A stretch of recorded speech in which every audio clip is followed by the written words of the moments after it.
Aksi pencurian ternak kambing yang dilakukan Gede Ngurah Darmayasa 50 tahun berhasil diungkap Opsnal Reskrim Polsek Seririt. Usut punya usut, pria asal Banjar Dinas Lebahsari, Desa Unggahan, Kecamatan Seririt, Buleleng ini melancarkan aksinya untuk mencukupi kebutuhan sehari-hari. Kapolsek Seririt, Kompol Imade Suandre saat press rilis di Mapolres Buleleng mengatakan tersangka Darmayasa menjalankan aksinya di kawasan Banjar Dinas Celagi, Desa Unggahan, Kecamatan Seririt, Buleleng pada 30 Juni sekitar pukul 8 WITA dan 4 Juli sekira pukul 7 WITA. Dari tindakan itu, tersangka berhasil mencuri 6 ekor kambing. Lebih lanjut, Kompol Suandre menerangkan kejadian bermula ketika pelaku melintas menggunakan sepeda motor dari Desa Tampekan, Kecamatan Banjar, menuju wilayah Banjar Dinas Celagi, Desa Unggahan Seririt, dan berhenti di lokasi kandang kambing milik Inengah Sukedarme yang merupakan saudara kandung pelaku. Melihat kesempatan, Darmayasa lantas mengambil 2 ekor kambing, lalu mengikatkan leher kambing tersebut di batang kayu cengkeh. Oleh Darmayasa, kambing itu dipotong dan diambil dagingnya untuk kemudian dijual kepada warga. Kambing tersebut berada di di perkebunan, jauh dari pemukiman, jauh dari pemilik kambing, ya.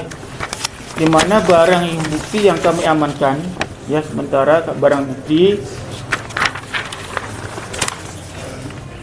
mungkin rekan media sudah lihat, ya, di depan kami di sini ada pisau, ya, ada kapak, ada beras dengan yang di botol, bekas potongan kambing yang sudah dipotong. Aksi tersebut dilaporkan masyarakat ke Polsek Seririt. Berangkat dari pengaduan itu, polisi pun kemudian melakukan penyelidikan di tempat kejadian perkara atau TKP.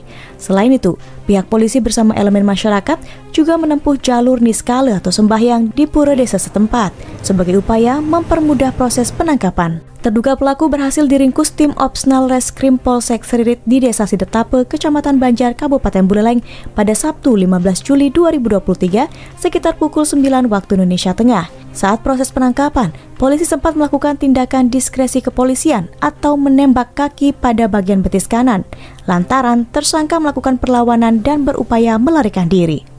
Asumsi kami dengan anggota opsional kami, ada informasi dari masyarakat waktu kumpul-kumpul bahwa pelaku mengarah ke sana. Ada informasi bahwa pelaku mengarah ke sana, sehingga kami fokuskan melaksanakan lidik di Sidetape aja. Sementara itu kepada awak media, tersangka Darmayasa mengaku nekat mencuri guna menambah penghasilan selain pekerjaan buruh tani yang ia lakoni sehari-hari. Dirinya mengaku menjual daging hasil curiannya seharga Rp300.000 per ekor. Sebagai informasi, selain mencuri ternak kambing, tersangka juga mengaku mengambil barang berupa mesin semprot air, kompor beserta tabung gas, dan mesin potong rumput yang ada di sebuah pondok di lokasi yang sama. Akibat perbuatannya, Darmayasa disangkakan pasal 363 ayat 1 ke 1 KUHP, Jungto 367 KUHP, dan pasal 363 ayat 1 ke 1 KUHP dengan ancaman hukuman 7 tahun penjara.